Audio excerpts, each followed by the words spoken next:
주님 안에서 평안하셨습니까? 예. 찬양 감사드립니다. 같이 기도하시겠습니다.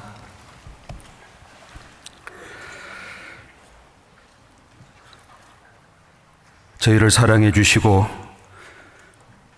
하나님의 놀라운 사랑과 은혜로 구원해 주신 영원한 생명과 소망을 값없이 베풀어 주신 주님 감사드립니다. 저희의 모든 죄를 십자가에서 대신 담당해 주시고 피 흘려 주심으로 영원히 속죄해 주시고 하나님의 자녀 삼아 주신 것을 감사드립니다. 이 시간 주님을 사모하고 하나님께서 저에게 행하신 뜻을 함께 풍성히 얻고자 말씀께 나와 머리 숙여 있습니다.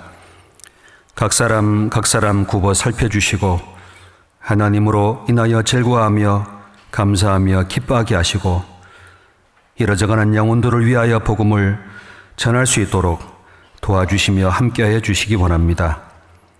병중에서 여러 가지 어려움, 궁핍 중에서 외로움과 근심중에 잡힌 심령이 있다면 주님께서 굽어 살펴주시고 하나님의 말씀과 위로와 힘을 얻어서 담대히 이겨나갈 수 있도록 도와주시며 회복시켜 주시기를 간절히 기도합니다. 이 시간 말씀이 전해지는 곳마다 하나님이 함께 해주시고 멀리 해외에서 수고하시는 모든 분들과 형제자매들과 함께 해주시기를 더욱 기도하며 보호하여 주시기를 간절히 간구합니다. 교회가 계획하고 준비하는 모든 선한 일에 하나님이 앞서 행해 주시고 오로지 하나님의 영광만을 위하여 함께 기쁨으로 행할 수 있도록 도와주시옵소서. 이 시간 여러 가지 형편으로 함께하지 못한 형제자매들 마음을 붙잡아 주시고 교회 가운데 말씀 앞에서 더욱 힘을 얻도록 인도하여 주시기를 원합니다. 각 가정마다 심령마다 하는 일마다 주님께서 은혜로 늘 보호하여 주시기를 간절히 바랍니다. 이 귀한 시간 하나님께서 함께 말씀으로 인도하여 주시기를 바라오며 우리 주 예수님 이름으로 기도드렸습니다. 아멘. 함께 성경 말씀을 찾겠습니다. 마태복음 4장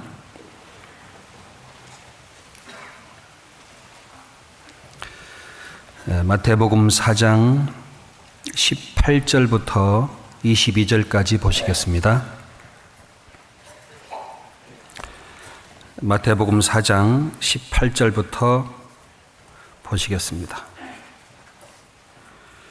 18절부터 22절까지입니다.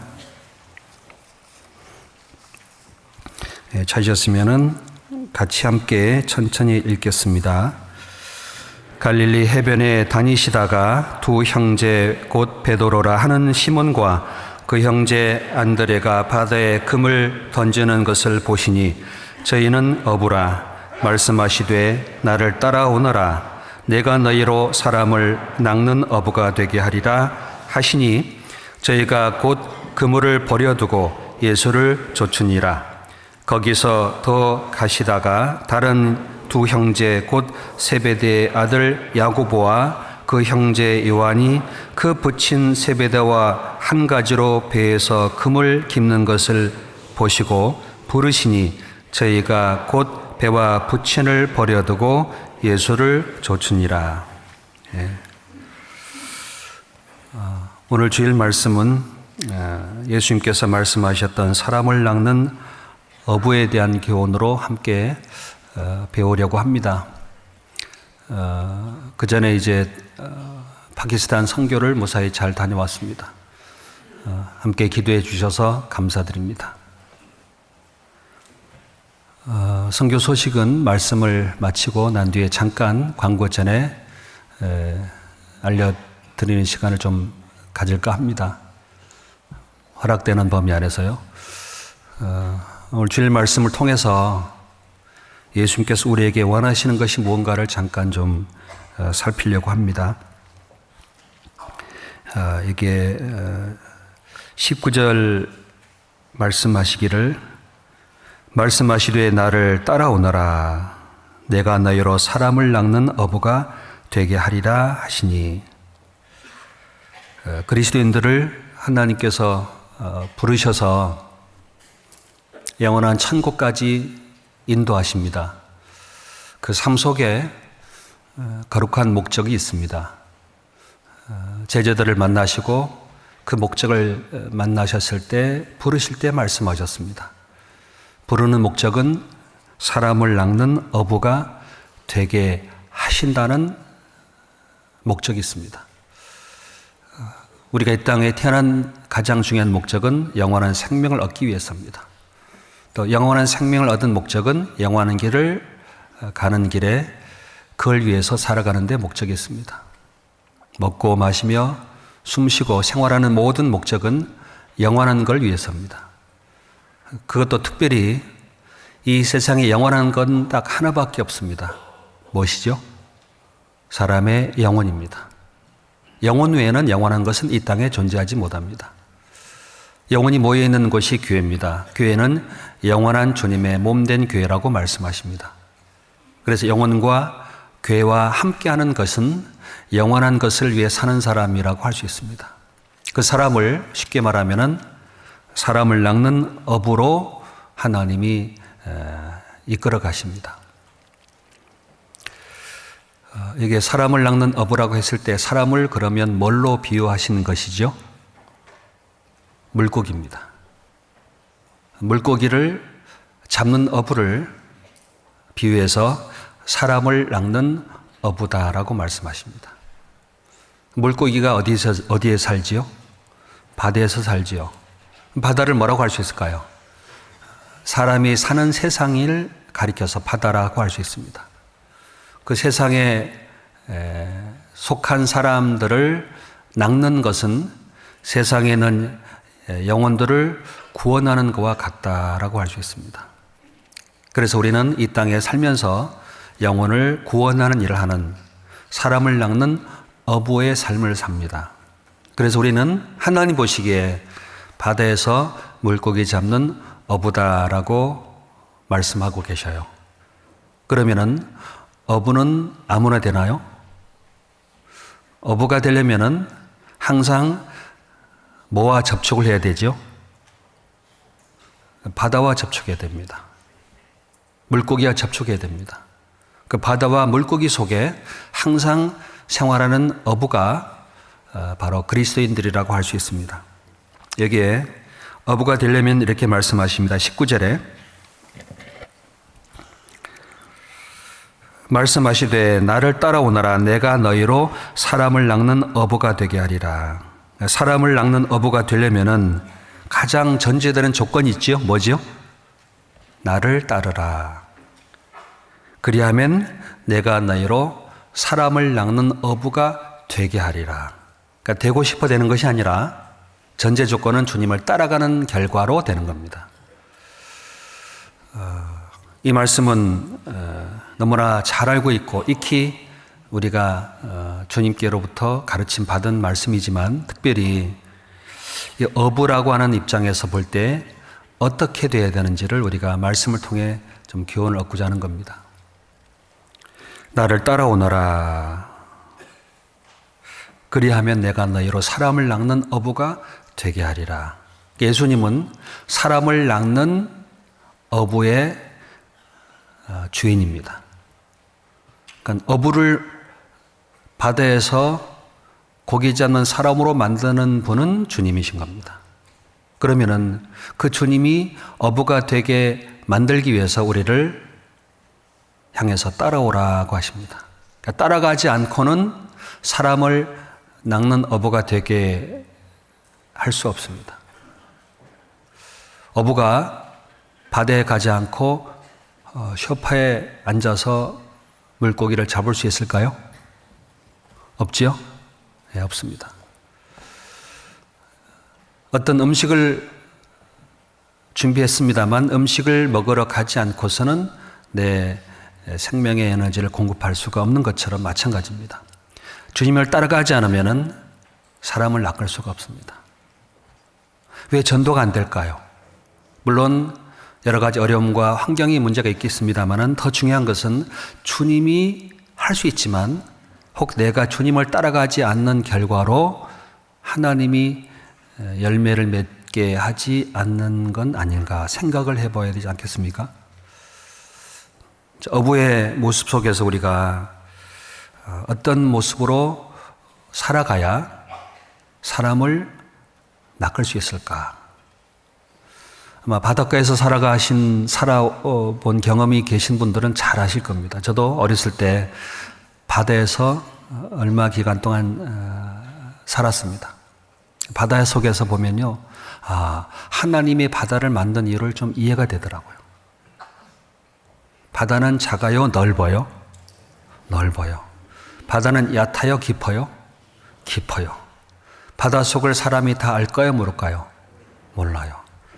사람이 바다를 아는 분량이 1%밖에 정도 모른답니다. 사람이 들어갈 수 있는 한계가 약 40m 정도 들어갑니다. 잠수함이 보통 우리가 관광하는 사람들을 태우고 들어간 40m 정도. 스킨스쿠버가 잠수할 수 있는 깊이가 40m 이상 들어가기는 위험합니다. 그 정도는 알 수 있습니다만 그 밑에 들어가려면은 특별한 장치와 특별한 보호구를 가지고 있지 않으면은 생명이 위험합니다. 바닷속에 무슨 생명이 있는지 우리는 알지도 못합니다. 바다를 하나님의 마음이라고 표현할 수 있습니다. 여기에 바다에 들어가는 어부들이 먼저 어떻게 준비를 해야 되지 않겠습니까? 물고기 잡으려면 어떤 사람은 물고기 잡으러 가다가 실종되기도 해요. 그렇죠? 어떤 사람은 물고기 잡으러 가다가 파도에 쓸려가기도 합니다. 심지어 돌에 부딪혀서 뼈가 부러지기도 합니다. 폭풍과 풍랑을 만나서 배가 전복되기도 합니다. 그래도 고기 잡으러 가요. 왜 그럴까요? 손맛이 좋아요. 죄송합니다. 그 맛을 느끼면 미쳐요, 사람이. 항상 그 느낌과 그 잡는 희열은 잡아본 사람이 압니다. 자, 그런데 그 기쁨과 즐거움을 우리가 영혼을 구원받게 하는 것이라고 생각해 볼 때 이해가 돼요. 거기 미치면은요, 폭풍과 바람이 불어도 파도가 쳐도 가요. 어딘가에 미치면은 그의 기쁨에 사로잡히면은 모든 어려움은 그렇게 문제가 되지 않습니다. 마찬가지입니다. 베드로와 야고보, 요한 형제들은 예수님께 붙잡혔습니다. 그 예수님을 따라가면서 하나님의 능력과 영혼을 구원하는 기쁨을 맛봄으로 말미암아 자기의 생명을 조금도 아끼지 않았다고 말씀하십니다. 누가복음 9장 23절에 말씀하시기를 또 무리에게 이르시되 아무든지 나를 따라오려거든 자기를 부인하고 자기 십자가를 지고 나를 쫓을 것이니라. 누가복음 9장 23절에 말씀하셨습니다. 아무든지 나를 따라오려거든 자기를 뭐하고요? 자기 부인하고 라고 말씀하지 않고 자기를 부인하는 겁니다. 자기를 부인하는 겁니다. 그러니까 내 생각과 내 뜻과 내 길을 벗어난 일이 있습니다. 내 만족과 내 행복과 내 즐거움을 내려놓는 일이 있습니다. 베드로와 야고보, 요한, 안드레 형제는 주님이 나를 따라오너라 내가 너희로 사람 낚는 어부가 되기 하리라 하셨을 때에 그물을 버려두고 배와 부천을 버려두고 주님을 따랐습니다. 여기 말씀하기를 18절입니다. 갈릴리 해변에 다니시다가 두 형제 곧 베드로라 하는 시몬과 그 형제 안드레가 바다에 금을 던지는 것을 보시니 저희는 어부라. 분명히 저희는 어부라. 저희는 어부입니다. 그러니까 예수님이 보실 때 그 사람들은 어부로서 조금도 부족함이 없는 사람 같습니다. 그 갈릴리 바다에서요, 물고기를 잡는 데는 아주 도 같은 사람들입니다. 항상 물고기를 잡아서 삶을 유지했던 사람들이니까 평생 거기서 먹고 살았습니다. 그런데 예수님이 저희는 어부라. 나를 따라오너라 하고 했어요. 그 예수님은 목수입니다. 집 짓는 일을 하신 분이었습니다. 목수가 어부 보고 나 따라오너라 사람 낚는 어부가 되게 하리라 그럼 따라가겠습니까? 어부가 배와 부친을 버려뒀습니다. 22절에 저희가 곧 배와 부친을 버려두고 예수를 쫓으니라. 20절에도 저희가 곧 그물을 버려두고 예수를 쫓으니라. 그러니까 배와 부친과 그물을 버려두고, 어떤 분은 오해합니다. 부친을 버려두고 예수를 쫓아가는 거니까 부모님 버리라고 하는구나, 그 말일까요? 어떤 분은 그렇게 오해하고 계시더라고. 아니에요. 부모를 공경하라고 하셨습니다. 버리라는 말은 부모를 잊어버리라 그 말이 아닙니다.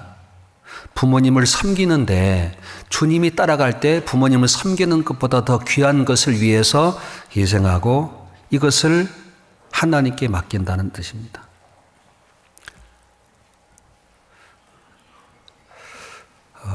그들은 예수님의 부름 받았을 때 그물과 배와 부친보다 더 소중한 걸 위해 살아가야겠다는 뜻을 세운 겁니다. 그래서 작별을 한 겁니다. 부모님, 내가 이 일을 위해서 살겠습니다. 배와 그물은 어부에게 생명줄입니다. 내 삶의 모든 것을 내려놓고 따라가는 겁니다. 그게 주님을 따르는 삶입니다. 그래서 이 주님을 따라가는 사람들을 주님이 기뻐하시고 나를 따르는 자로 섬기게 하셨습니다. 나를 따르라. 나 있는 곳에 나를 섬기는 자도 거기 있으리니 사람이 나를 섬기면 내 아버지께서 저를 귀히 여기시리라. 따르며 결국은 섬기게 돼요. 따르지 않는데 섬길 수 있을까요? 따라가야 섬기는 겁니다. 섬기기 전에 먼저 따라가는 걸 해야 됩니다. 따라갈 때 섬기게 되고, 섬기는 사람을 하나님이 귀히 여기시고 그 섬기는 자를 통해서 하나님 영광 받으시면서 일하십니다. 사람을 낚는 업으로 되게 하십니다. 하나님께서. 로마서 14장 18절에 말씀하기를 이로써 그리스도를 섬기는 자는 하나님께 기뻐하심을 받으며 사람에게도 칭찬을 받느니라. 따르며 섬기는 자를 하나님이 귀히 여겨 주시고 하나님이 기뻐하시고 사람에게도 칭찬을 받습니다. 그러니까 삶은 주님을 따라간 결과인데, 주님을 따라갈 때 배와 부친과 그물을 버려두고 살아간 삶이 여유롭까요? 궁핍할까요? 궁핍합니다. 부족합니다. 어렵습니다. 그러나 이건 문제가 되지 않습니다. 왜요? 기쁨이 있기 때문이에요. 주님이 영혼을 구원하는 기쁨을 주시기 때문에 이것보다 기뻐할 건 없습니다. 그래서 이게 주님이 나의 주인이 되어 주셨고 나의 모든 소유주가 되어 주셨고 나의 명령하는 창조주가 되어 주셨습니다. 우리는 각 사람에게 하나님의 말씀을 동일하게 하십니다. 나를 뭐라고요? 따르라. 구원받은 사람에게 말씀하는 겁니다. 구원을 받았다면 주님을 누구나 따라가고 싶은 마음이 있어요? 없어요? 있죠? 하지만 주님이 나를 따르라고 하는 것을 우리가 분별하지 못하면 따라갈 수가 없습니다. 교회를 통해서, 형제자매를 통해서 하나님의 말씀으로 우리에게 명하십니다. 나를 따르라. 따르려면 뭘 부인하라고요?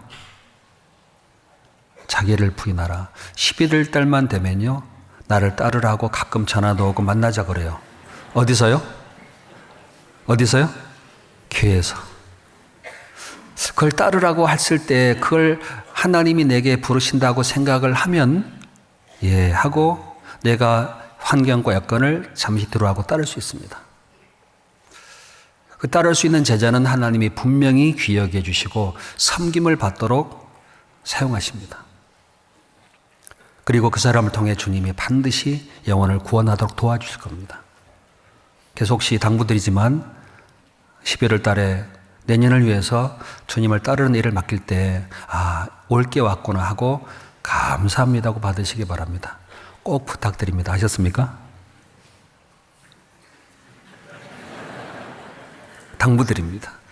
그러니까 사람이 맡기는 일이 아니고 주님께서 명령하신 것이고 우리는 구원해 준 나의 주인이 내게 부르시는 겁니다. 그 부름 속에는 희생과 수고가 있고요. 결국은 영혼을 얻는 기쁨이 있습니다.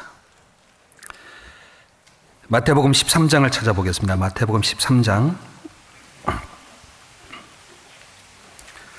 13장 47절부터 보겠습니다. 또 천국은 마태복음 13장 47절부터 50절까지입니다. 제가 읽어드리겠습니다. 마태복음 13장 47절 또 천국은 마치 바다에 치고 각종 물고기를 모으는 그물과 같으니 그물에 가득함에 물가로 끌어내고 앉아서 좋은 것은 그릇에 담고 못된 것은 내어버리느니라. 세상 끝에도 이러하리라. 천사들이 와서 의인 중에서 악인을 갈라내어 풀무불에 던져 넣으리니 거기서 울미 이를 갈미으리라. 이 말씀은 예수님께서 비유로 자세히 말씀하셨는데, 이게 천국은 마치 바다에 치고 각종 물고기를 모는 그물과 같으니, 천국이 그물과 같답니다.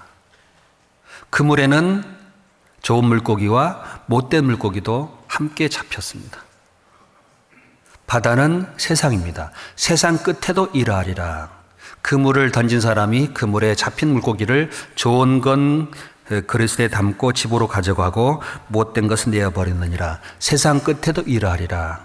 그래서 의인은 좋은 물고기고 악인은 못된 물고기입니다. 물고기를 하나님은 사람이라고 말씀하세요. 사람. 물고기도요, 사람이 먹을 수 있는 물고기가 있고 먹을 수 없는 물고기가 있지요. 그렇지요? 그런 것처럼 하나님께서 이 세상에 바다에 그물을 던지는 것처럼 하나님의 말씀을 보냈습니다. 이 말씀이 그물입니다. 말씀에 붙잡힌 사람들이 있습니다.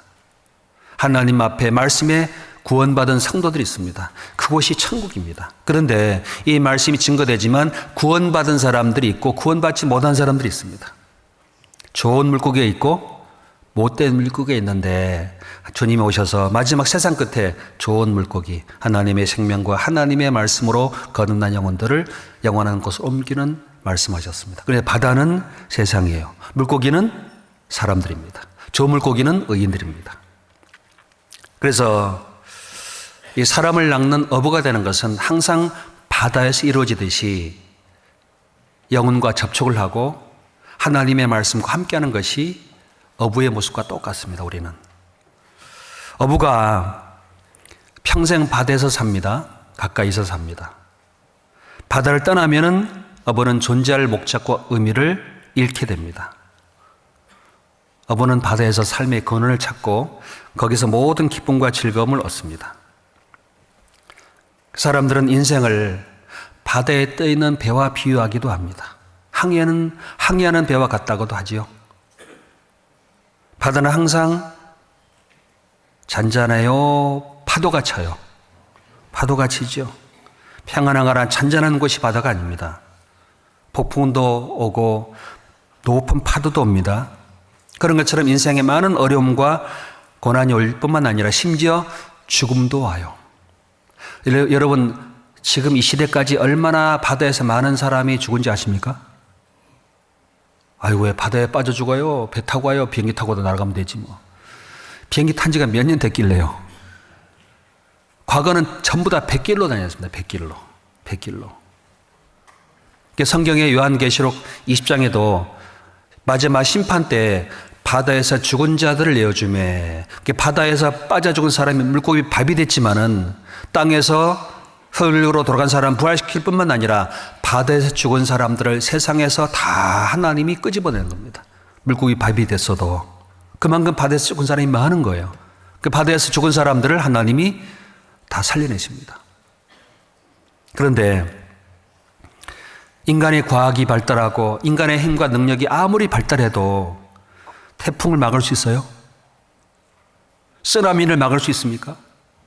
인간은 힘과 능력과 지혜가 있어도 바다에서 불어오는 바람과 파도와 쓰나미를 절대 피할 수 없습니다.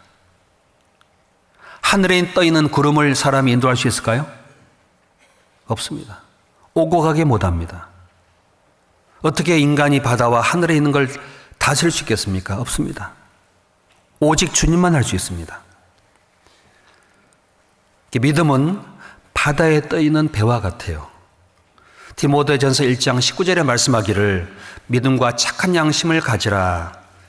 어떤 이들은 이 양심을 버렸고 그 믿음에 관하여는 파선하였느니라. 파선이 뭐죠?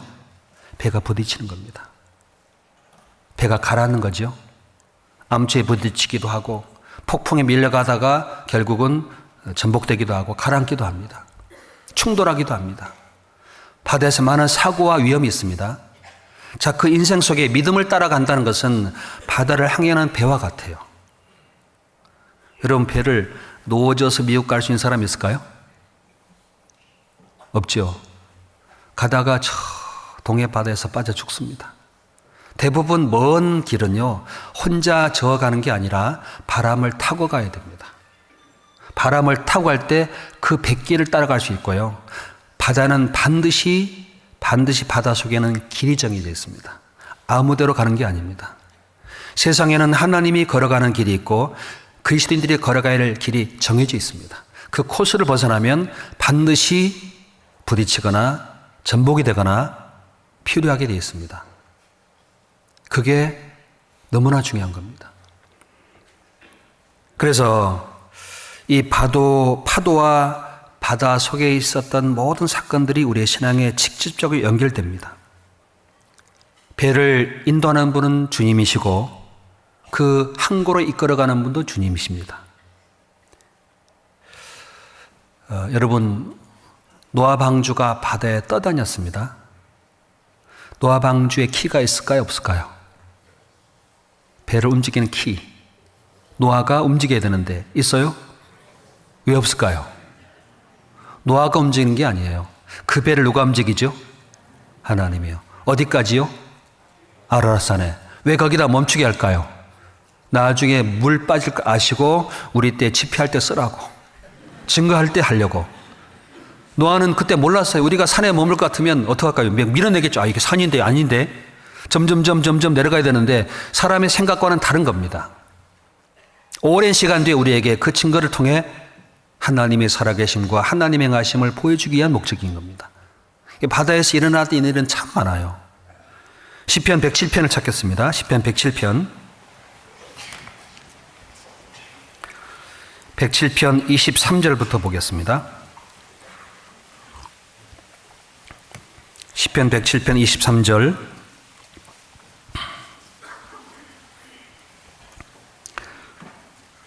시편 107편 23절부터 제가 읽겠습니다. 선척을 바다에 띄우며 큰 물에서 영업하는 자는 여호와의 행사와 그 기사를 바다에서 보나니 여호와께서 명하신즉 광풍이 일어나서 바다 물결을 일으키는도다. 저희가 하늘에 올라갔다가 깊은 곳에 내리니 그 위엄을 인하여 그 영혼이 녹는도다. 저희가 이리저리 구르며 취한 자같이 비틀거리니 지각이 혼돈하도다. 이에 저희가 그 근심 중에서 여호와께 부르짖음에 그 고통에서 인도해 내시고 광풍을 평정히 하사 물결로 잔잔케 하시는도다. 30절 같이 읽겠습니다. 저희가 평온함을 인하여 기뻐하는 중에 여호와께서 저희를 소원의 항구로 인도하시는도다. 이 내용을 읽어보시면 바다를 다스리는 분이 누구란 걸 금방 아시겠지요? 누구죠? 바다에 나가면은 하나님 만나기가 쉬워요. 배를 타고 가면요, 항상 하나님을 찾게 돼 있습니다. 혹시 울릉도 배 타고 가보셨습니까? 가보신 분은 알아요. 얼마나 올라갔다가 내려오는데 사람의 속이 다 뒤집어집니다. 그러니까 이 파도를 타면은 사람이 배의 밑바닥에 딱 붙어 있어요. 파도를 맞으면 사람은 낮은 곳에 가기를 원합니다.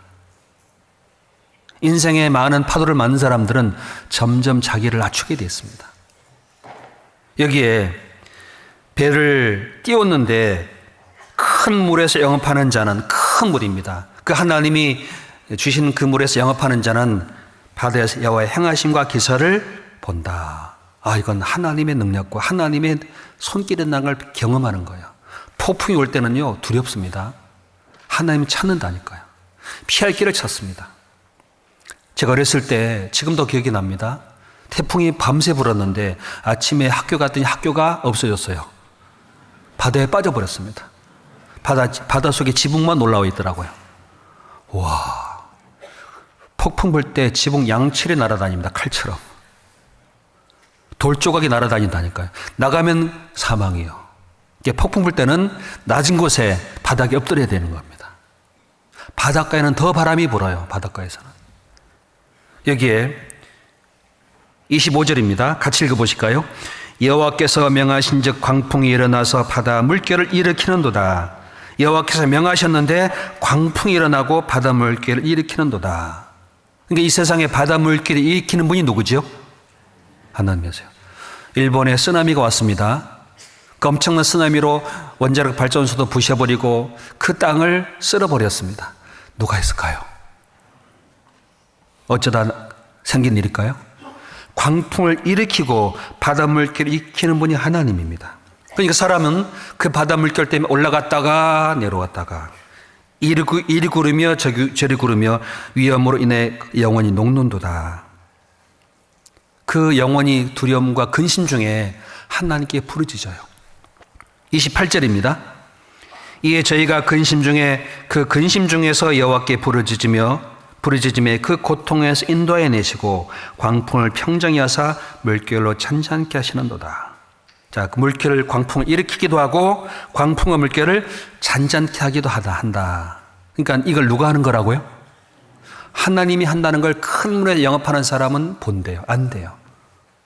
영원히 높고 근심 중에 부르짖는답니다. 그러면은 세상에서 일어난 모든 환란들은 누가 허락한 거죠? 하나님입니다.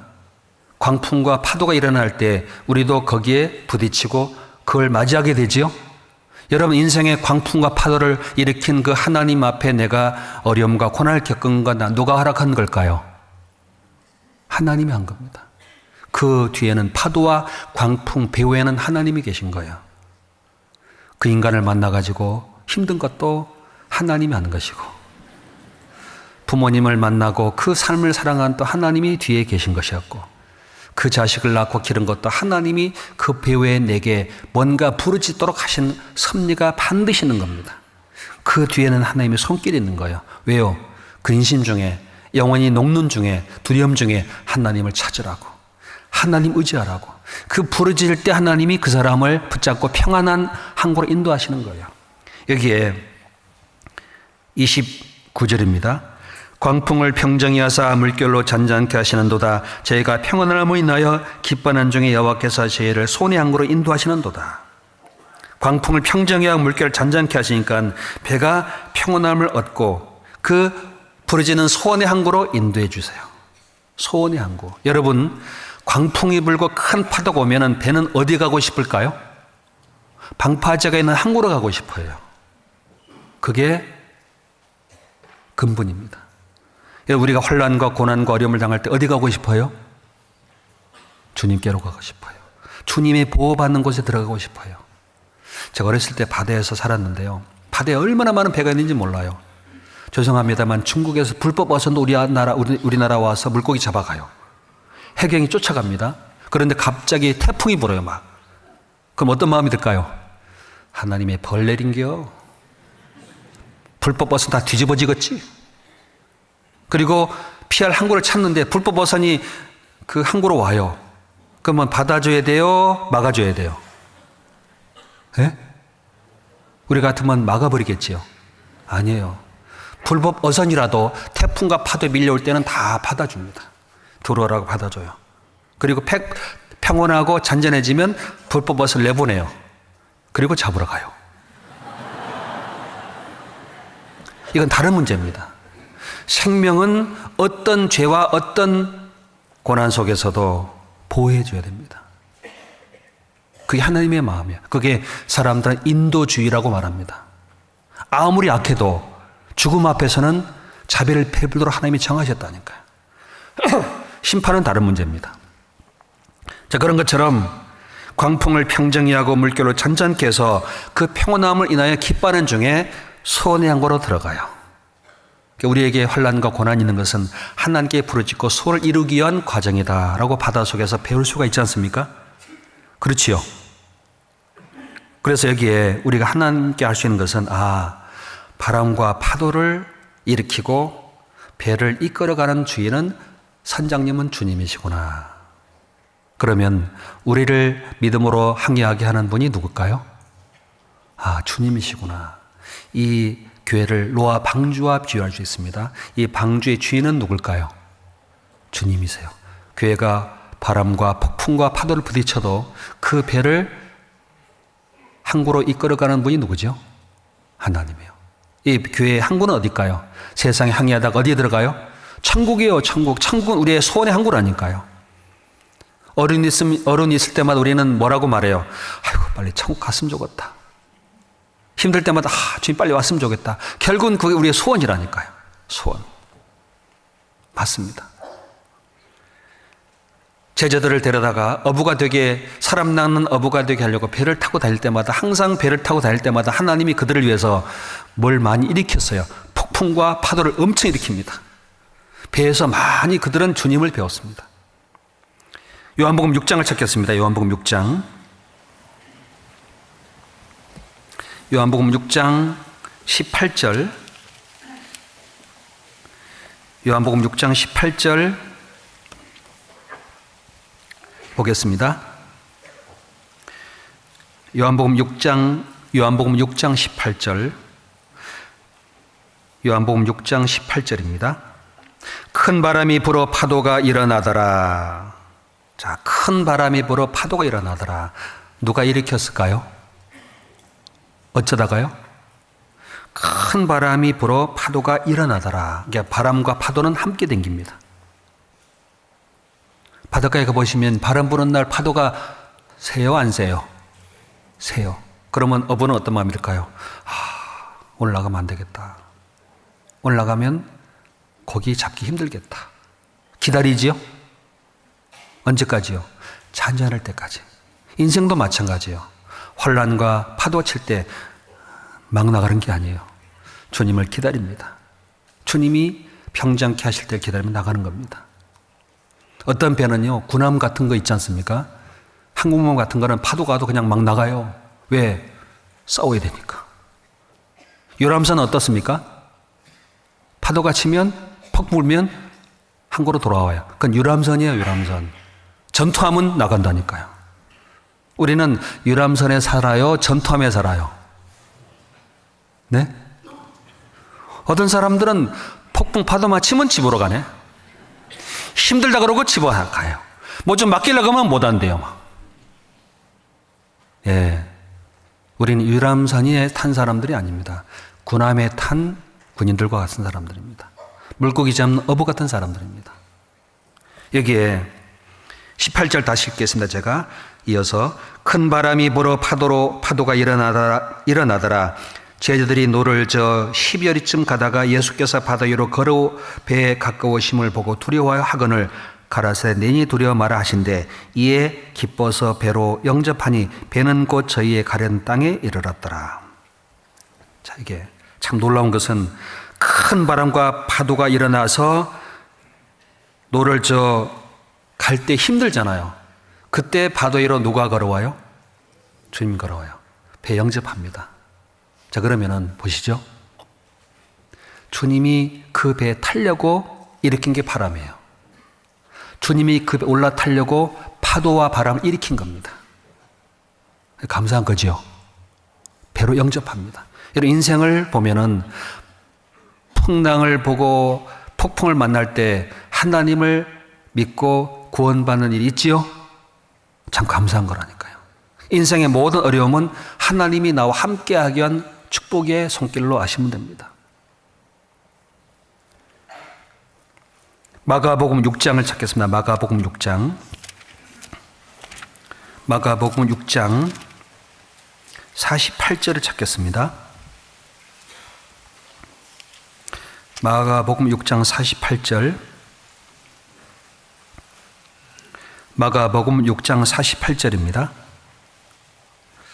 저물매 배는 바다 가운데 있고 예수는 홀로 무태 계시다가 바람이 거스림으로 제자들이 괴로이 노를 젓는 것을 보시고 밤 사경 즈음에 바다 위로 걸어서 저희에게 오사 지나가려고 하심에 제자들이 그의 바다 위로 걸어 오심을 보고 유령인가 하여 소리 지르니 저희가 다 예수를 보고 놀람이라. 이에 예수께서 곧 더불어 말씀하여 가라사대 안심하라 내니 두려워 마라 하시고 배에 올라 저에게 가시니 바람이 그치는지라. 제자들의 마음에 심히 놀라니. 여기에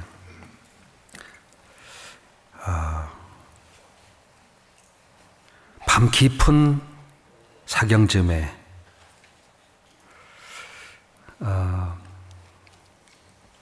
밤 사경쯤이라면요, 새벽 3시에서 6시 정도입니다.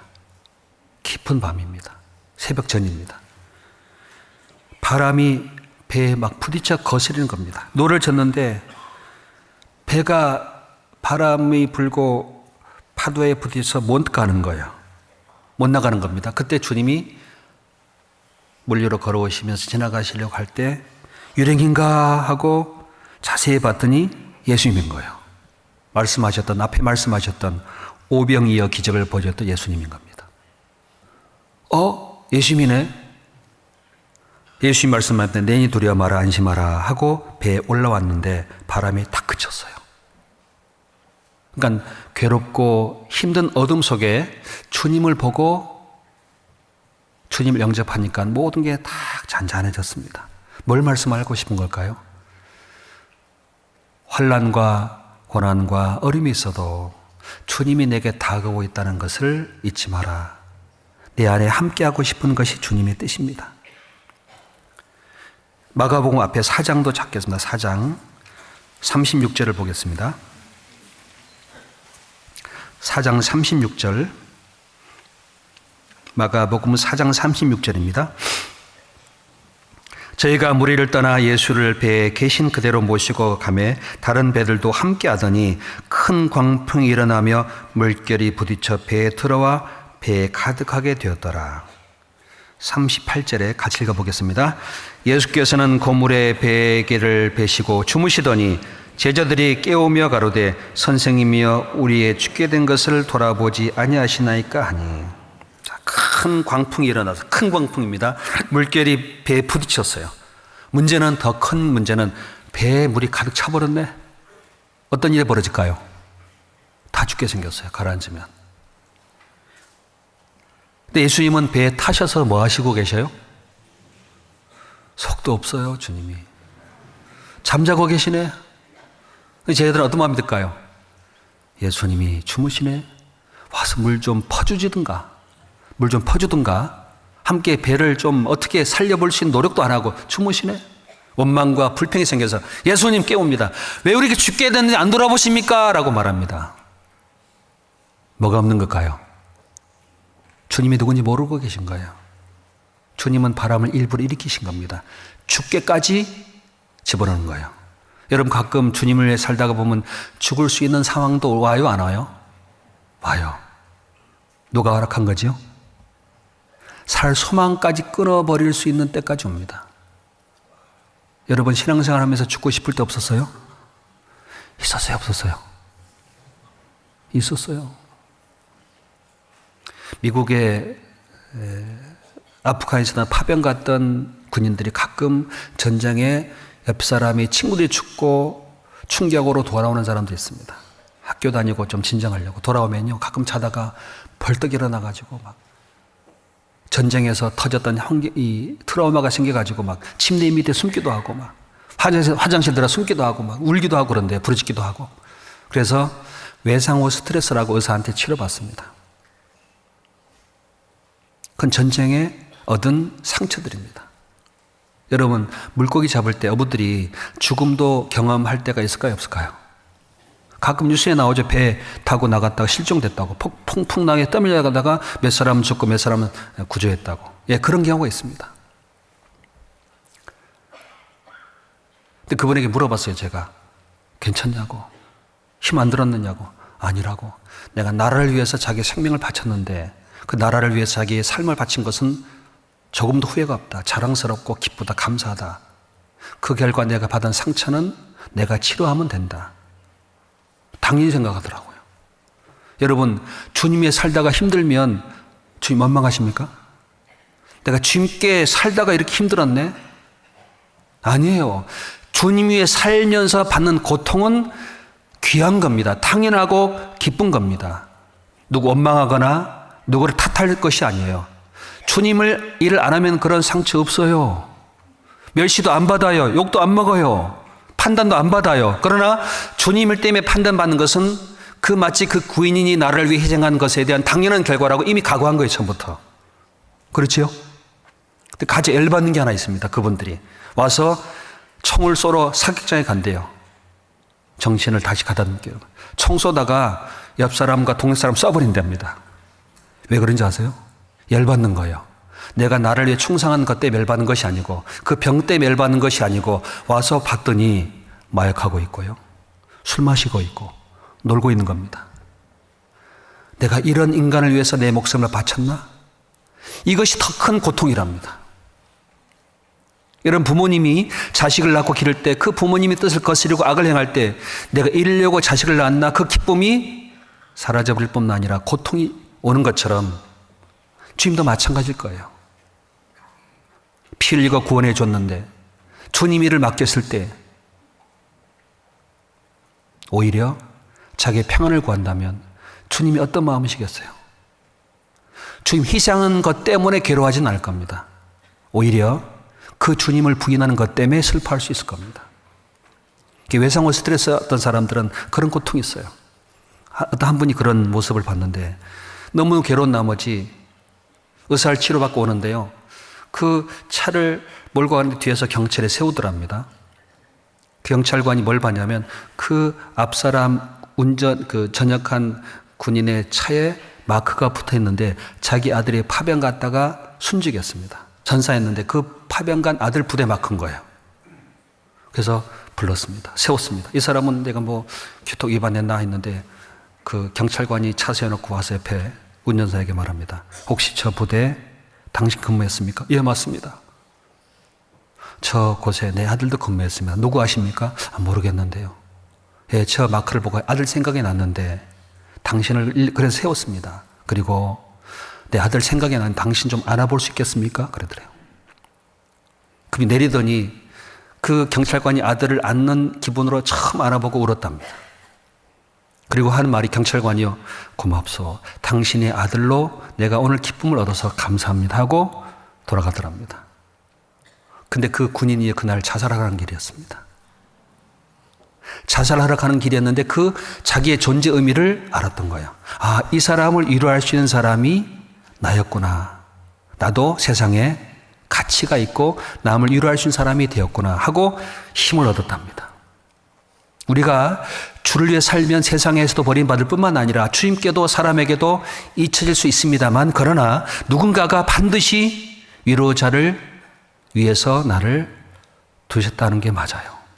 맞아요. 낭망하거나 슬퍼할 거 없습니다. 주님이 하십니다. 여기에 주님께서 죽게 된 것을 왜 돌아보지 않을까? 돌아보지 않는 게 아닙니다. 주님이 거기에 다스리고 계시는 거예요, 사실은. 여기에 39절입니다. 예수께서 깨워 바람을 꾸짖으시며 바다더러 이르시되 잠잠하라 고요하라 하시니 바람이 그치고 아주 찬잔하게 그치더라. 죽게 된 내 주님이 그들의 마음을 아시고 바람을 꾸짖고 바다더러 잠잠하라 고요하라. 야, 바람이 주님 말씀 한마디에 그냥 잔잔해지고 고요해집니다. 여기에 40절 41절 같이 읽어보실까요? 이에 제자들에게 이르시되 어찌하여 이렇게 무서워하느냐 너희가 어찌 믿음이 없느냐 하시니 저희가 심히 두려워하여 서로 말하되 저가 누구의 바람과 바다라도 순종하는고 하였더라.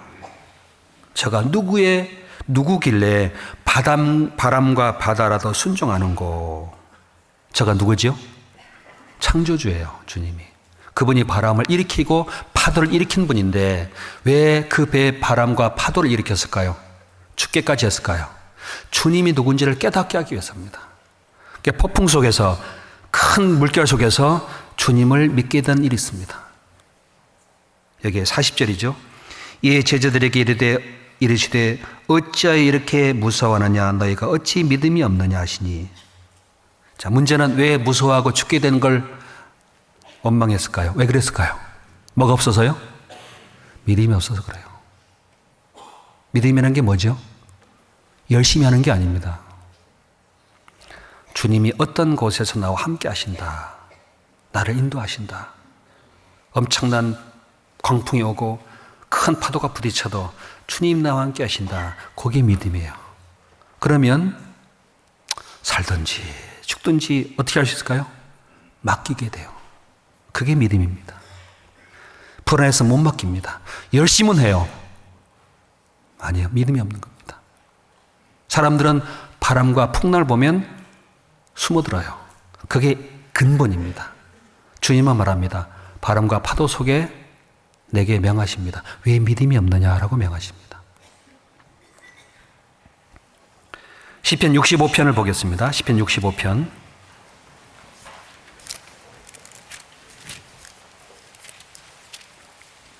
시편 65편 6절 7절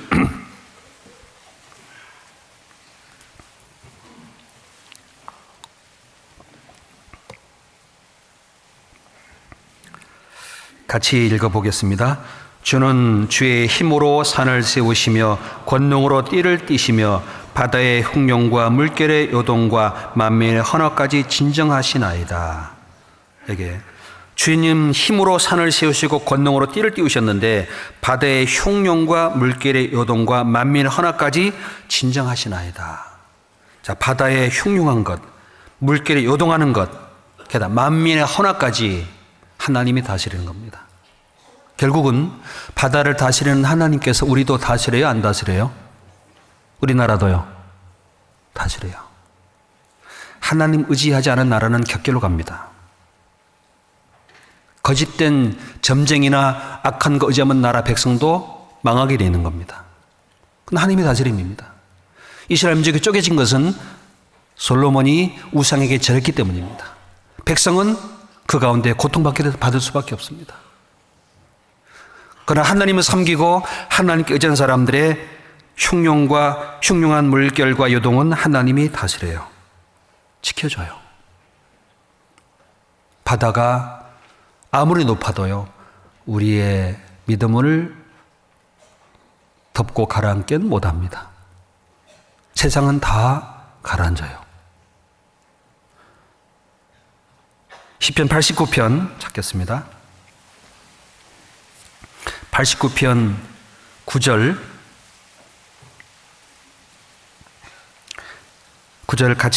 같이 읽어보겠습니다. 89편 9절 같이 읽겠습니다. 주께서 바다의 흉령함을 다스리시며 그 파도가 일어날 때 평정케 하시나이다. 여기 보시면 주께서 바다의 흉흉함을 다스리시며 그 파도가 일어날 때 평정케 하시나이다. 제자들은 그 바다 속에서요, 바람과 파도를 다스리는 주님을 깨달았습니다. 인생 속에도 세상 속에도 하나님이 바다를 다스리시고 흉흉함을 다스리시고 파도가 일어날 때 그 파도의 높이와 깊이를 누가 다스릴까요? 하나님이에요. 저도요, 바다에서 헤엄치다가 죽을 뻔했습니다. 파도 때문에. 헤엄쳐갔는데 너무 멀리 간 것 같아요. 돌아와야지 보니까 까마득하네. 파도가 저를 때리더라고요. 물 먹었습니다. 꾸르륵 가라앉았습니다. 두 번째 때리더니 더 깊이 들어가서 물을 많이 잡섰어요. 근데 그 두 번째 물속에 들어갈 때, 세 번 치면 나는 죽는구나. 딱 들어오더라고요. 세 번째는 안 치시더라고. 왜요? 여기 있어야 되니까. 전 기억합니다. 세 번째 파도를 맞았으면 저는 죽었습니다. 하나님의 파도를 다스렸구나. 맞아요. 여러분, 인생 속에 여러분을 괴롭히는 파도가 있을까 없을까요? 여기 88장 7절 88장 7절 보겠습니다. 같이 읽어보겠습니다. 주의 노가 나를 심히 노르시고 주의 모든 파도로 나를 괴롭게 하셨나이다. 그러니까 바다의 파도 보면은 나를 괴롭게 하는 고난이라고 할 수 있어요. 끈은 끊임없어요. 계속 부딪힌 파도처럼 파도로 나를 괴롭게 하셨나이다. 주의 모든 파도예요. 모든 파도니까 파도가 하나요? 계속이요. 하나 넘으면 또 와요? 안 와요? 또 와요. 또 넘으면요. 또 와요. 계속 와요. 파도가 몇 개쯤 못 가요. 끝까지 와요. 여러분 살 때까지 계속 옵니다. 사람들은 파도 타기 하는 걸 좋아해요. 그 사람 파도를 무서워할까요? 즐길까요? 파도 타기 해봤어요? 재밌어요. 파도 타기 하는 거. 여러분 영화 보면, 전쟁 영화 보면 재밌죠? 왜 재밌을까요? 안 죽으니까 재밌는 겁니다. 나 안 죽거든 거기서 아무리 싸워도. 파도 탈 때 안 죽는다는 믿음만 있으면요 재밌어요. 아, 그래요? 안 그래요? 파도 탈 때 안 죽는 것이 확실하면 재밌습니다. 전 재밌게 파도 탔어요. 왜? 안 죽거든 저는 그런 파도 가지고. 왜? 수영을 하니까. 그 다음에 뭐죠? 튜브를 입었으니까. 나를 띄워준다니까요. 재밌다니까요. 인생의 파도를 일으키는 분이 하나님이구나. 아, 이번에 파도도 타는구나.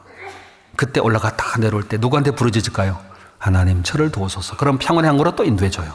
매일매일입니다. 하나님이 나를 심히 누르시고 주의 모든 파도로 나를 괴롭게 하셨나이다. 괴롭게 하셨나이다. 9절, 8절, 9절 같이 읽어보겠습니다. 주께서 나의 아는 자로 내게서 멀리 떠나게 하시고 나로 저희에게 가증되게 하셨사오니 나는 갇혀서 나갈 수 없게 되었나이다. 곤란으로 인하여 내 눈이 쇠하였나이다.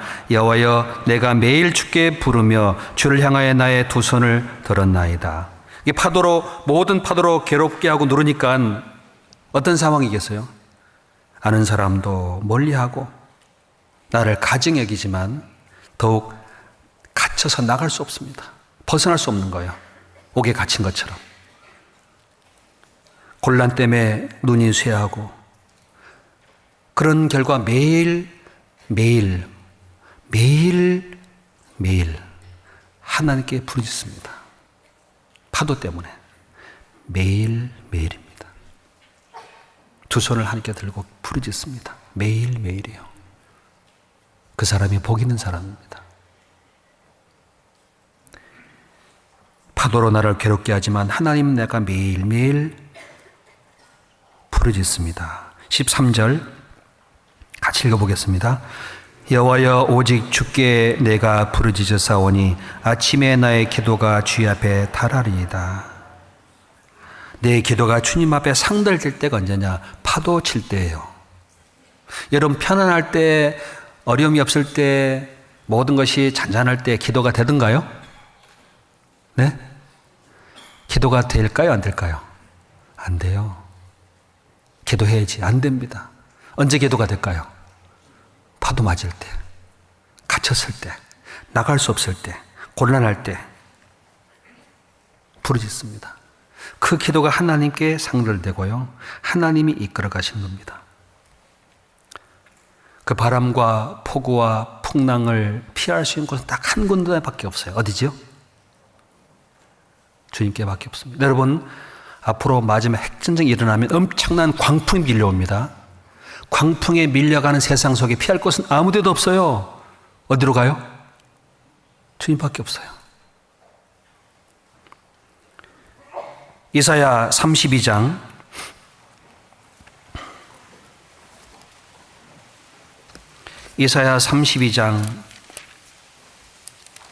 1절 2절입니다.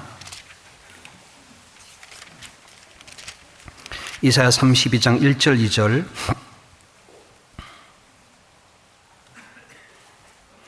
제가 읽겠습니다. 보라 장차 한 왕이 의로 통치할 것이요 방백들이 공평으로 정사할 것이며 또 그 사람은 예수님을 미리 예언하는 말씀입니다. 예수님은 광풍을 피하는 곳, 폭우를 가리우는 곳 같을 것이며 마른 땅의 냇물 같을 것이며 곤비한 땅의 큰 바위 그늘 같으리니 3절 4절 같이 읽겠습니다. 보는 자의 눈이 감기지 아니할 것이요 듣는 자가 귀가 기울어질 것이며 조급한 자의 마음이 지식을 깨닫고 얻는 자의 혀가 민첩하여 말을 분명히 할 것이라. 한 왕 예수님입니다. 의로 통치하는 백성들, 그 왕이, 그 사람은 누구냐? 예수님이다. 우리를 구원하심으로 말미암아 광풍을 피하는 곳, 폭우를 가리우는 곳이 될 것이고 눈이 뜨여지고 귀가 기울여지고 마음이 넓어지고 지식을 쌓고 말이 분명할 거다. 딱 구원받잖아요. 세상을 이치를 이해하게 돼요. 파도와 바람과 폭풍이 하나님이 세상에서 구원받을 수 있는 안전한 곳을 찾도록 유도하는 것처럼 우리를 구원하셨던 주님이구나 깨닫습니다. 폭풍과 풍랑이 일어날 때요, 쉬는 곳이 딱 한 군데밖에 없어요. 주님이 안전하게 갈 곳. 여기 17절, 18절이겠습니다. 같이 읽어보겠습니다. 17절, 18절. 의의 공효는 화평이요 의의 결과는 영원한 평안과 안전이라. 내 백성이 평안한 집과 안전한 거처와 종용이 쉬는 곳에 있으려니와. 평안한 집, 안전한 거처, 종용이 쉬는 곳이 어딜까요? 주님 아닙니다. 주님 안에 평안한 곳, 쉬는 곳, 안전한 곳이고 조용한 곳이요. 세상 엄청나게 바람 불고 전쟁이 있어도요, 교회 안에 주님 안에 들어온 사람들은 편안해요. 전쟁이 일어나든지 산이 떠나든지 망하든지 우리는 안전한 마음과 평안한 마음과 안식을 가지고 주님을 바라보고 살잖아요. 그죠? 얼마나 큰 복이에요. 폭풍과 풍랑이 일어나는 것은 주님을 깨닫게 하기 위한 섭리입니다. 섭리. 잠언 1장 27절을 찾겠습니다. 잠언 1장 27절.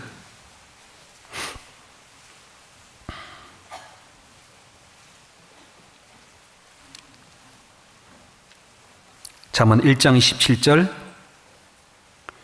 같이 읽어보겠습니다. 너희의 두려움이 광풍같이 임하겠고 너희의 지향이 폭풍같이 이르겠고 너희에게 근심과 슬픔이 임하리니. 하나님의 말씀을 저버리고 배척한 사람들의 두려움과 지향이 광풍같이 폭풍같이 이를 것이다. 앞으로 이 세상의 멸망은 광풍과 폭풍같이 올 거예요. 멸망입니다. 그런데 33절입니다. 오직 나를 듣는 자는 안연히 살며 재앙에 두려움이 없이 평안하리라. 나를 듣는 자, 하나님의 생명을 얻은 사람들은 평안하고 안전하다고 말이에요. 그러니까 우리는 세상에 폭풍과 광풍과 파도가 일어나도 안전한 배에 탄 게 맞지요? 맞아요. 언젠가 항구로 들어갈 때가 오겠지요? 근데 그 배에 탄 사람들의 마음이 조급하면 안 됩니다. 배 타면 빨리 내리고 싶어요? 계속 타고 싶어요? 오르락내리락하면 타고 싶어요? 내리고 싶어요? 교회가 항해하는 배처럼 고난과 파도로 올라갔다 내려갈 때 교회 떠나고 싶어요? 계속 있고 싶어요? 네? 바울이 로마로 잡혀갈 때 항해했습니다. 배가 파손됐습니다. 근데 버리게 된 것은요, 제일 처음부터 버린 것은 하찮은 것도 버렸습니다. 무게 나가는 것, 배가 상하지 않도록 불필요한 다 버렸습니다. 그러니까 내가 하나님 앞에 살아간 삶 속에 오르락내락 괴롭게 하는 그 속에서 불필요한 걸 다 버리고 잔잔한 가운데 배에 맡기라고. 배에 맡기라고. 그러니까 어부들은 배에서 자신을 맡겨야 돼요. 그래요, 안 그래요? 그 성경에 항상 맡깁니다. 맡기라고 말합니다. 잠언 3장 5절입니다. 잠언 3장 5절, 6절 같이 읽어보겠습니다. 너는 마음을 다해 여호와를 의리하고 내 명철을 의지하지 마라. 너는 범죄의 그를 인정하라. 그리하면 내게 내 길을 치도하시리라. 자, 범죄 하나님이 허락한 거다. 인정해라 그 말이에요. 불평하는 원망할 거 없어요. 피할 것도 아니에요. 잠잠히 순종하면 돼요. 연말에 부탁하걸랑 뭐 하시라고요? 순종하시면 돼요. 순종하지 않잖아요? 더 큰 파도 올 거예요.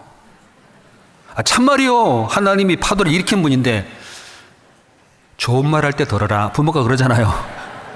맡길 때 순종해라 그 말이에요. 안 그러면 더 큰 파도 맞는다니까요.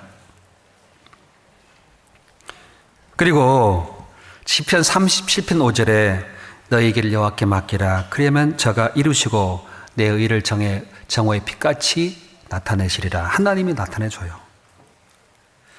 그리고 그 배에서 많은 걸 배웁니다. 뭘 배운지 아십니까? 아, 바다 속에 있는 모든 생물을 다 하나님이 기르시는구나 배워요. 시편 104편을 찾겠습니다.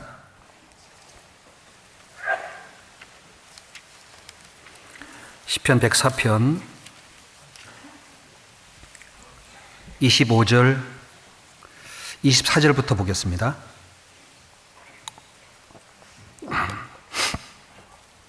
시편 104편 24절부터 여호와여 주의 하신 일을 일이 어찌 그리 많은지요. 주께서 지혜로 죄를 다 지으셨으니 부유가 땅에 가득하니이다. 25절 저기 크고 넓은 바다가 있고 그 속에 동물 곧 대소생물이 무수하니이다. 36절 37절 같이 읽겠습니다. 선척이 거기 다니며 주의 지으신 악어가 그 속에서 노나이다. 이것들이 다 주께서 때를 따라 식물을 주시기를 바라나이다. 자, 보시면은 하나님께서 지혜로 다 지으셨는데 바다도 크고 넓게 지었습니다. 시편 104편 25절에 보면 크고 넓은 바다가 있는데 그 속에 뭐가 있다고요? 동물이 있어요. 대소생물이 바다 속에 많습니다. 지구상에 70% 이상 동물이 바다에 있는 겁니다. 바다 속에. 근데 문제는 이것들이 다 주께서 때를 따라 식물을 주시기를 바라나이다. 내가 하늘의 새와 짐승들이 까마귀나 모든 생명은 하나님께 부르짖고 생물 얻는 것을 내가 아는데 바닷속의 물고기들 때를 따라 하나님께 식물을 구하나? 본 적 있어요? 없어요. 여기에 보면 21절에 젊은 사자가 그 잡을 것을 쫓아 부르짖으며 그 식물을 하나님께 구하다가, 그러니까 젊은 사자도 식물을 누구한테 구해요? 뭐 힘이 좋다고 사냥하는 게 아니에요. 하나님께 부르짖어요. 여기 보면 19절입니다. 여호와께서 달로 절기를 정하시며 해는 그 지는 것을 알도다. 왜 여기 해와 달을 넣어놨을까?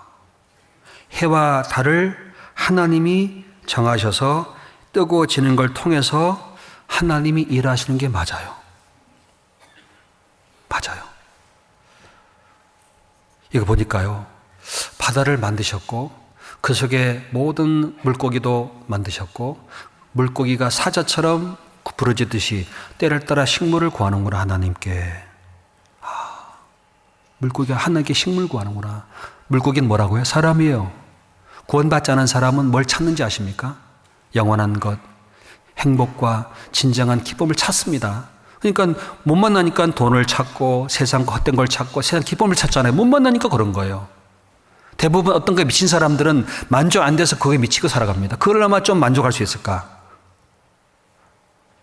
하나님이 신 걸 받으면요 만족이 돼요. 기쁨이 돼요.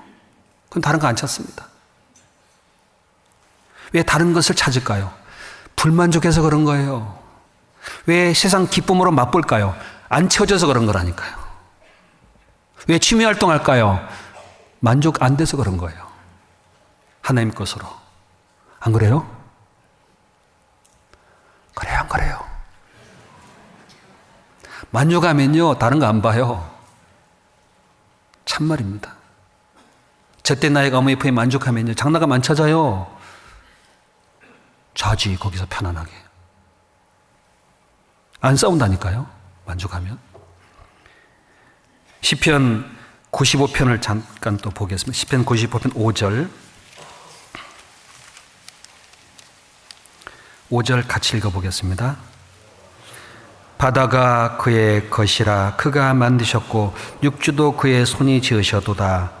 6절 같이 읽겠습니다. 오랴 우리가 굽혀 경배하며 우리를 지으신 여호와 앞에 무릎을 꿇자. 무릎을 꿇자. 시편 36편 6절을 찾겠습니다.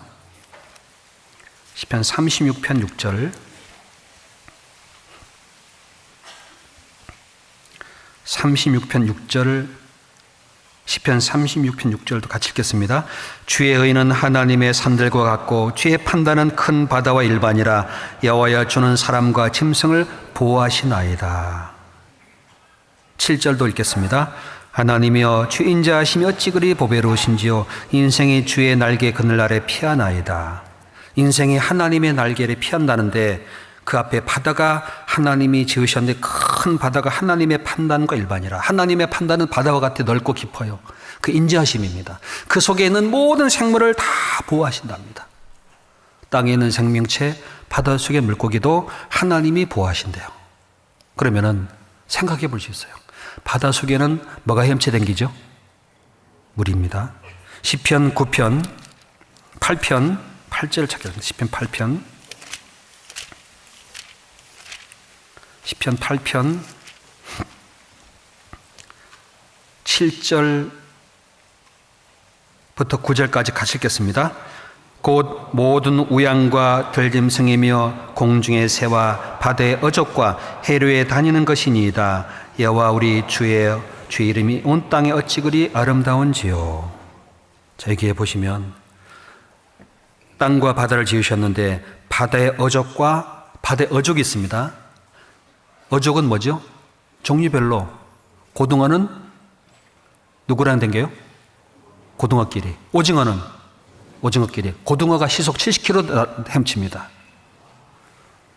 그걸 잡는 인간도 대단한 거예요, 사실은. 어쨌든 이 해로에 다닙니다, 어족들이. 그럼 해로에 다니는 길을 어부가 잘 알아요, 몰라요? 어부는 바닷길을 잘 알아야 됩니다. 아, 여기는 고등어 다니는 길, 여기는 갈치 댕기는 길, 여기는 오징어 다니는 길, 여기는 돔이 다니는 길. 돔도 종류가 많아요. 어부들은 그걸 잘 알아요. 근데 문제는 거기에 길을 누가 정하셨냐 그 말이에요. 하나님입니다. 인생에 다니는 길이 있습니다. 성경은 잠언 8장을 찾겠습니다. 잠언 8장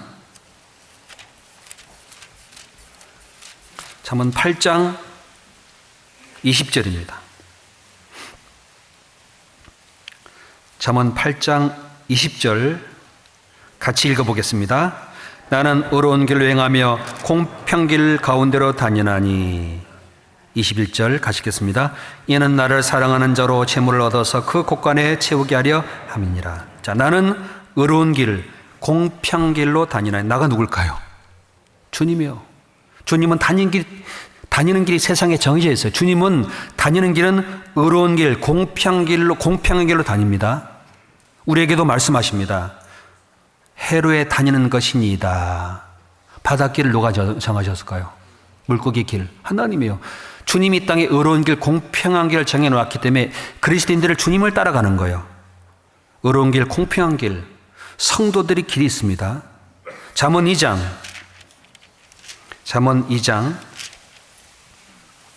8절 같이 읽어보겠습니다. 그는 공평한 길을 보호하시며 그 성도들의 길을 보전하려 하심이라. 자, 공평한 길과 그리고 성도들의 길을 하나님이 보호하십니다. 13절 이 무리는 정직한 길을 떠나 어두운 길로 행하며. 자, 여기 보면은 정직한 길이 있고 무슨 길이 있어요? 어두운 길이 있습니다. 15절 그 길은 구부러지고 그 행위는 패역하니라. 자, 구부러진 길도 있고 어두운 길도 있습니다. 19절 누구든지 그에게 가는 자는 돌아오지 못하며 또 생명길을 얻지 못하느니라. 생명길도 있습니다. 20절 같이 읽어보겠습니다. 죄가 너를 선한 자의 길을 행하게 하며 또 의인의 길을 지키게 하리니. 여기 보시면은 하나님이 바다의 길을 정해 두셨듯이 어죽에 다니는 길을 정해 두셨듯이 세상에 주님이 가는 길 따로 있어요. 의로운 길, 공평한 길, 공정한 길, 선한 길, 성도들의 길, 정직한 길이 있습니다. 의인의 길이 있습니다. 우리에게 어떤 길로 다니라 그럴까요? 바다 물고기 보면서 길 좀 찾아 댕기라고. 그 어족이 다닌 길에 딱 있으면 고기를 많이 잡아요. 주님께로 함께 다니면 주님이 영원한 것 신령한 걸 넘치게 부어주십니다. 영원한 것 신령한 것입니다. 자, 그런데 어떻게 물고기의 때를 따라줄까? 자, 여러분, 해와 달과 별을 창조하시고 땅에 비치겠습니다. 그 다음에 만든 게 뭘까요? 창세기 1장에 보시면 4일 넷째 날에 해와 달과 별들을 만드시고 땅에 비치겠습니다. 그 다음날 만든 게 뭐죠? 새와 물고기입니다. 그러니까 물고기는 해와 달과 별과 연결되어 있습니다. 그래서 생각해 보신 것은 때를 따라 물고기가 양식을 구하는구나. 자, 이게 해라고 합시다. 여기 해입니다. 여기 해요. 여기 지구입니다. 자, 인력이 있지요? 돌아갑니다. 이 주위를 뭐가 돌죠? 예? 달이 돌아요. 그러면은 해와 달은 바다를 움직입니다. 그러면은 해와 지구와 달이 일직선상에 됐을 때가 이렇게 가면 보름달이고 이렇게 하면 금음달이 달이 안 보입니다. 보름달과 금음달이 이때 살이라고 말하면 살이 때가 물이 가장 인력에 끌려 올라갈 때예요. 그냥 가장 썰물이 많이 빠질 때가 언제일까요? 살이 때. 바다 높이가 가장 높아가요. 인력으로 말미암아. 조금이라는 것이 조금은 반달대예요. 반달대. 그러니까 태양의 인력과 달의 인력이 쪼개져요. 나눠지니까 물이 높이가 가장 잔잔할 때예요. 약할 때죠. 이때 파도가 칠까요? 안 칠까요? 안 쳐요. 파도 언제 많이 칠까요? 해와 달과 지구가 일직선 딱 됐을 때, 하나가 됐을 때, 그때보다 가장 높은 파고가 생겨. 그때 물이 흐르시갑니다. 근데 물고기는 언제 밥을 잘 먹는지 아십니까? 사리 때 잘 먹어요. 사리 때. 왜? 사리 때 뭐가 움직이니까? 물길이 파도가 움직일 때 물이 엄청 유속이 빠릅니다. 물고기 눈은 우리 눈과 달라요. 물고기 눈은 돌아가요? 우리처럼 돌아가요? 가만히 있어요. 그러니까 뭐가 움직이는 걸 보냐? 먹이가 움직이는 걸 보고 잡아먹어요.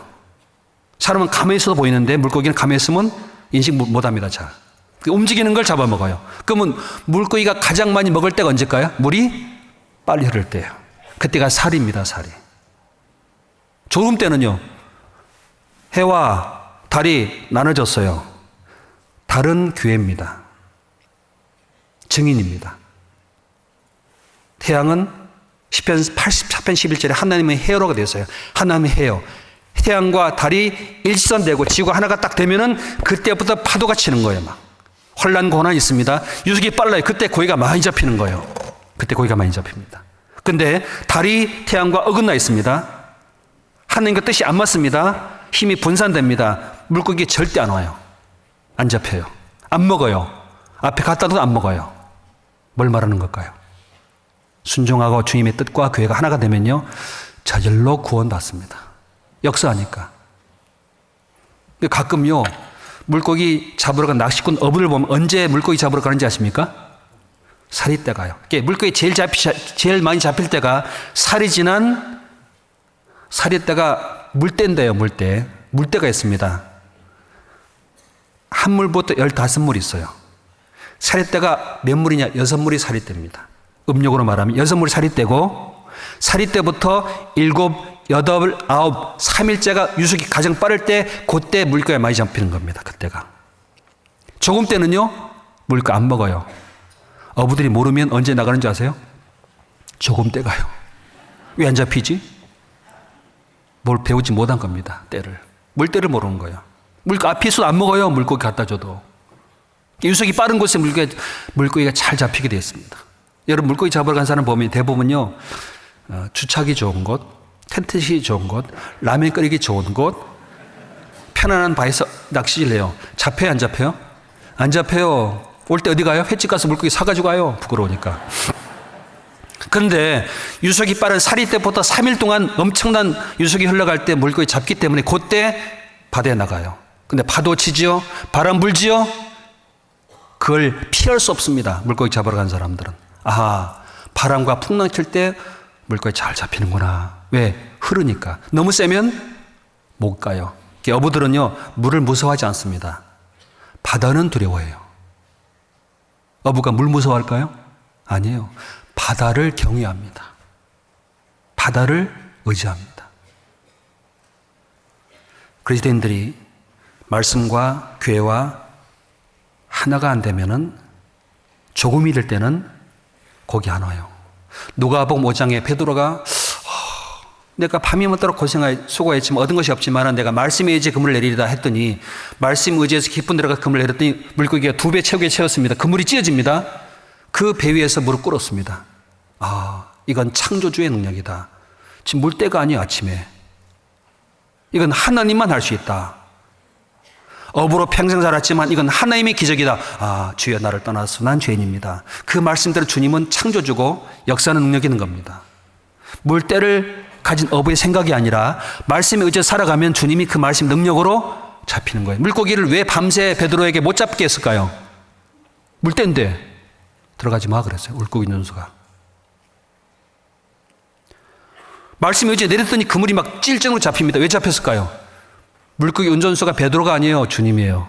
이제 들어가 그랬어요. 이걸 보고 이건 하나님의 섭니다. 이게 물고기를 잡는 사람들은요, 조금 때 밥 먹어요. 살이 때 나가요. 관광객들은 조금 때 잡으러 가요. 때를 분별해야 됩니다. 그리고 아시는 것처럼 바다가 지금 태양이 너무너무 뜨거워져요. 그러니까 바다가 어떻게 되죠? 수온이 올라갑니다. 물고기는 2달 굶을 때까지 살 수 있어요. 2달. 근데 가장 치명적인 것은 수온입니다. 수온이 보통 우리나라에 16도에서 24도 정도까지의 우리나라의 해안 어족이 있습니다. 요즘 떠나고 있지요. 왜 따라갈까요?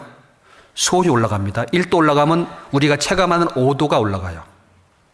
16도에서 24도인데 20도로 가정했을 때, 24도로 가정했을 때 1도 올라가면은 6도 올라가는 체감인데 지금 30도, 31도입니다. 바닷가 온도가. 그럼 6도, 7도 올라갔습니다. 6도 해수면의 온도가 올라가면 물고기는 30도 체온을 느낍니다. 쉽게 말하면 여러분 사우나 목욕탕 가면 사우나실 있지요. 한증막. 거기 들어가서 평생 살면 사람 죽습니다. 물고기가 집단적으로 죽어가요. 폐사됩니다. 수온이 올라가면 어떤 일이 벌어지냐. 밥을 안 먹어요, 물고기들이요. 수온 올라가면 밥을 안 먹습니다. 인 것도 다 토해내요. 뜨뜻해지고 미지근해지잖아요. 전도 안 됩니다. 편안해지면 전도 안 됩니다. 부정이 없으면 전도 안 됩니다. 똑같아요. 미지근해집니다. 주를 사는 것도 아니고. 그러니까 조금 때가 달이 무슨 모습일까요? 반달입니다. 완전한 보름달, 달이 없는 그 어둠에서 잡히는데 반달 때는 고기가 안 잡혀요. 반달. 세상도 걸치고 신앙생활도 하고 말씀도 듣고 세상 즐기고 절대 고기 안 잡힙니다. 전도 안 됩니다. 그 사람 통해서. 살아남는 어부가 안 되는 거예요. 해보세요. 되는가? 지금 반달되고 있는 모습도 많이 보입니다. 죄도 짓고 말씀도 따라가고. 그래서 이 해수면 올라가잖아요. 뜨뜻해지니까 물고기가 체온이 올라가니까 어디 갈까요? 떠나요. 그 자리에서. 지금 우리나라의 해안가에 물고기 다 떠납니다. 뭐가 올까요? 그 대신 열대 물고기가 와요. 비늘 없는 것들이 와요. 게다가 뜨뜻해진 체온 때문에 죽음을 맞이합니다. 음식 안 먹지요? 안 먹는 그 상황에 뭐가 생기냐? 바이러스가 올라오는데 포자청으로 호두 알갱이처럼 딱딱한 알갱이로 이 바이러스가 이제 보호되다가 이게 수온이 올라가면 내장에 붙어서 나온대요. 그게 바이러스입니다. 그 바이러스가 나오는데 문제는 그 바이러스가 물고기의 영양물 다 뺏어가 버립니다. 그래서 말라 죽어요. 그래서 마른 병이라고 말합니다. 가끔 뉴스에 보면 남해안에 물고기가 폐사했습니다. 마른 병으로 죽었습니다. 그게 마른 병입니다. 왜 마른 병이 생긴지 아십니까?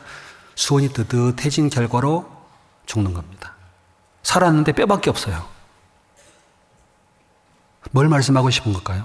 주님께서 때를 따라 물결을 따라 움직이고 그 물결을 따라 생명들은 삽니다. 그런데 평안하게 뜨뜻한 물고기는 다 죽습니다. 폐사한 물고기는 건져내가지고 갈아서 비료 줘버립니다. 돼지밥 줘버립니다. 그걸 이기려면 방법은 2가지밖에 없어요. 체온을 이기려면 시원한 찬 지하수에 있는 간수를 끌어내서 부어주든지 산소를 공급해 주면서 호흡시켜 줘야 됩니다. 공급해 줘야 돼요. 시원한 물을. 여러분 뜨뜻해진 내 마음을 어떻게 하면 시원케 할 수 있을까요? 먼 데서 오는 좋은 기배는 그 주의 내 마음을 시원케 하느니라 그러지요? 복음과 함께 해야 돼요. 복음에 참여해야 돼야 시원한 것으로 미지근한 게 없어집니다. 깊은 데서 물을 끌어올리면서 멀리 깊은 바다에서 물을 끌어와야 됩니다. 그래야 물고기가 살아요. 교회는 깊은 곳에 마음을 두고 주님께로 공급받아야 되고 말씀으로 호흡해야 됩니다. 그래야 살아요. 점점 세상은 더워지는 것처럼 바다가 대폐지면 폭풍이 엄청 커집니다. 하지만 교회 안에 믿음 안에 있는 사람들은 보호를 받습니다. 우리가 사람 낚는 어부로서의 삶 속에서 교회 안에서 말씀과 그 주님의 은혜에 창념하고 고난에 참여하는 것, 교회에서 부르시면 어떻게 하시라고요? 아, 나를 어부되게 하시는가 보다. 감사함을 받으세요. 하셨습니까? 감사합니다. 기도하고 확실한 소식 잠깐 말씀드리겠습니다. 잠깐 기도하겠습니다. 저희를 사랑해 주시고 구원해 주신 하나님 감사드립니다. 교회 가운데 저희를 두시고 영원한 나라와 복음을 위해서 도와주심을 감사드립니다. 아직 구원받지 못한 불쌍한 영혼들에게 이 귀한 복음을 전하여 구원 얻도록 도와주시고 이 마지막 때 주님을 위해 살 수 있도록 늘 은혜 베풀어 주시옵소서. 부득이 함께하지 못한 형제자매들, 병중에 고통받는 식구들 위로해 주시며 해외에서 수고하는 모든 전도인들과 가정의 형제자매들에게도 주님이 함께하시기를 간절히 원합니다. 이 귀한 시간 하나님께 감사드리며 우리 주 예수님 이름으로 기도드렸습니다. 아멘.